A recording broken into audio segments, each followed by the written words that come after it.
आपके साथ मनीषा सिंह और आप देख रहे हैं एबीपी गंगा। उत्तर प्रदेश की सियासत में कई नेता अपने बयानों को लेकर सुर्खियों में छाए रहे हैं, लेकिन जब लोकसभा चुनाव का वक्त आया तो ये सभी अचानक गायब हो गए। यही नहीं, पार्टी भी इनसे दूरी बनाते हुए दिख रही है। इस मामले में भारतीय जनता पार्टी या फिर समाजवादी पार्टी या कांग्रेस सभी एक ही राह पर दिखाई दे रहे हैं। लोकसभा चुनाव में ये तमाम राजनीतिक दल अब ऐसे बयान वीरों से दूरी बनाते दिख रहे हैं, जिनकी बातों और बयानों की वजह से कई बार पार्टी के रुख पर प्रश्न चिन्ह लग चुके हैं। कुछ समय तक ये नेता अपने बयानों को लेकर चर्चा बटोरते रहते थे, लेकिन अब ये उन पर भारी पड़ गया है। पहले तो आलाकमान ने चुप्पी साधे रखी, लेकिन चुनाव के वक्त तरजीह नहीं दी गई। सबसे पहले इस नंबर पे आते हैं स्वामी प्रसाद मौर्य। यूपी में कई ऐसे नेता हैं जो लिस्ट में शामिल हैं। शुरुआत स्वामी प्रसाद मौर्य से करते हैं, जो साल भर रामचरितमानस और सनातन विरोधी बयानों को लेकर चर्चा में रहे। उनके हर बयान पर अखिलेश यादव ने चुप्पी साधे रखी, लेकिन बाद में भाव देना बंद कर दिया, जिसके बाद मौर्य ने पार्टी से इस्तीफा दे दिया और नई पार्टी का गठन कर लिया। अब मौर्य इंडिया गठबंधन से अपने लिए एक सीट के लिए जुगत लगा रहे हैं, लेकिन उनकी दाल गल नहीं रही।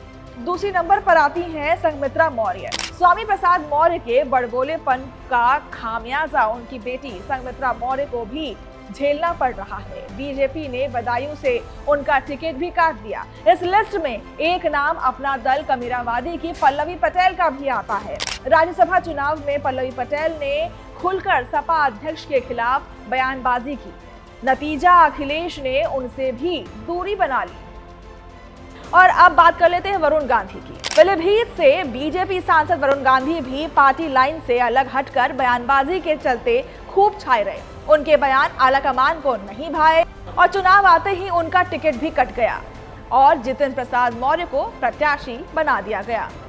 अब हम बात कर लेते हैं बृजभूषण शरण सिंह की। यूपी की कैसरगंज सीट से बीजेपी सांसद बृजभूषण शरण सिंह महिला पहलवानों के आरोपों के बाद विवादों में आ गए थे, लेकिन इसके बाद भी उन्होंने कई ऐसे बयान दिए जो आलाकमान को नागवार गुजरे और अब उनका टिकट भी कटता हुआ नजर आ रहा है।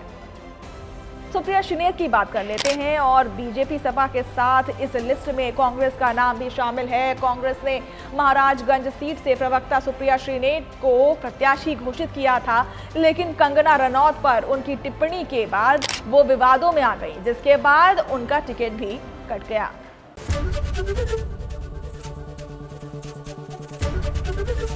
एबीपी गंगा, खबर आपकी, जुबान आपकी।